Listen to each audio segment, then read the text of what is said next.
la salle de Charmois. Et pour ceux qui ne le connaissent pas, je vais vous le dire. Ça fait 41 ans de cela. Chez nous, on avait notre croyance, la croyance de nos anciens, et pour nous, c'était bien. Et on avait entendu parler des Alléluia, comme on disait dans ce temps-là. Mais nous, on ne voulait surtout pas les approcher, et mon compagnon, certainement pas. Si on les savait dans un endroit, ou s'ils venaient dans l'endroit où on était, nous, on attelait et on s'en allait. On ne voulait avoir aucun contact avec ces gens-là. Mais le Seigneur connaît toutes choses.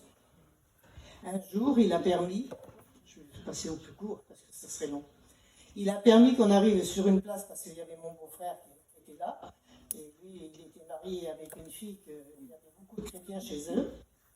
Et ça fait que sur cette place, il y avait un chapiteau de montée, c'était une petite mission.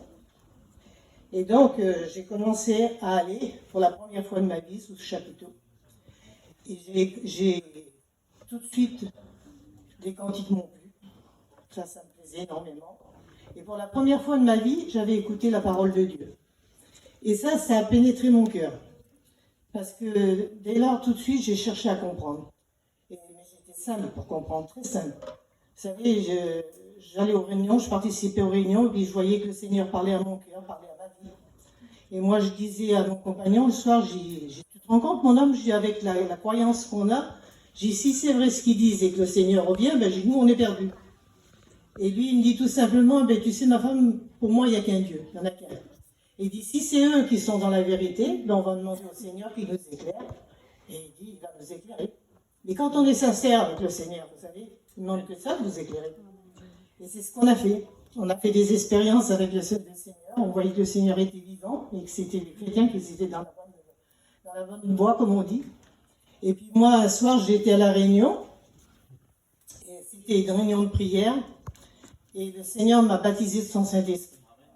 Alors là, je vous garantis que pour moi, ça a été une transformation totale. Je crois que j'aurais sorti du chapiteau, je sais, j'aurais eu 2 ailes dans le dos, j'étais capable de voler tellement que j'étais rempli d'esprit. Et puis, je suis sortie, une place semblable à celle-là, j'étais sous mon store, mon compagnon était là, et puis il y a un homme qui passe, qu'on connaissait bien, c'était Dédé Bordel, et je vois, je dis Dédé, je dis demain je me baptise. Il dit, gloire à Dieu, il est venu sous le chapiteau, il a parlé avec nous, il m'a parlé de l'engagement que j'allais prendre, tout, mon compagnon était là. Hein. Lui, il était d'accord. Et donc, ça passe, on va se coucher. Voilà. Il y en a un qui n'apprécie pas du tout quand on approche du Seigneur. Et certainement que dans la nuit, il est venu chatouiller les doigts de pied de mon compagnon, parce qu'une chose que je peux vous dire, c'est qu'il m'a jeté en bas du lit à un coup de pied. Et il commençait à crier, non, tu ne crois pas que tu vas te baptiser demain, ne crois pas ça. Parce qu'il dit, si tu te baptises demain, moi j'attelle, je prends mes petits et je m'en vais. Et puis moi, j'avais tellement reçu dans mon cœur. Et je voulais tellement faire la volonté du Seigneur. Je me suis levée, je me suis couchée avec mes petits, et je les laissais crier. Et dans mon cœur, j'ai dit, Seigneur, je veux faire ta volonté. Je m'avançais avant toi, et je dis, je veux te faire confiance. Je dis, Seigneur, je sais que demain, ça ne se passera pas comme ça, et tu ne permettras pas. Et je dis, demain, je voudrais me baptiser. Et le lendemain matin, il n'était toujours pas d'accord. Même j'avais tellement l'envie dans mon cœur que les serviteurs ont accepté de me baptiser. Et quand je suis sortie du chapiteau, le convoi était attelé, c'est vrai. Le convoi a été attelé, mais il n'était pas parti encore. Gloire à Dieu. Et donc, dans cette journée du dimanche, le Seigneur a œuvré, les serviteurs sont venus lui parler, enfin tout ça pour vous dire qu'il n'est pas parti. On est resté dans la mission. Et vous savez ce qu'il a fait, le Seigneur?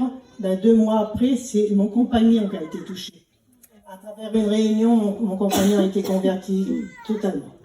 Il a changé à 100%. Parce que si je vous ai dit qu'avant le foyer que j'avais, vous direz c'est pas possible. Et là, franchement, quand il a levé la main, qu'il a accepté le Seigneur, c'était plus le même. Il avait été transformé, je vous dis vraiment. Et là, j'ai vu la gloire de Dieu. Et ça ne s'est pas arrêté là. On a suivi la mission. Et la promesse que le Seigneur m'avait faite, que toi et ton foyer, tes enfants appartiendront au Seigneur, j'ai toujours cru dans ma vie. J'ai 6 enfants. Les 6 enfants appartiennent au Seigneur. Dans la quantité, j'ai 3 gens qui sont serviteurs de Dieu. J'en ai un autre qui est diacre à l'église de Lyon. J'ai qu'un seul garçon et le Seigneur l'a appelé à son service. voyez que j'ai eu raison de faire confiance au Seigneur. Et c'est ça qu'il faut faire confiance au Seigneur, s'engager avec Dieu et que Dieu vous bénisse. Amen.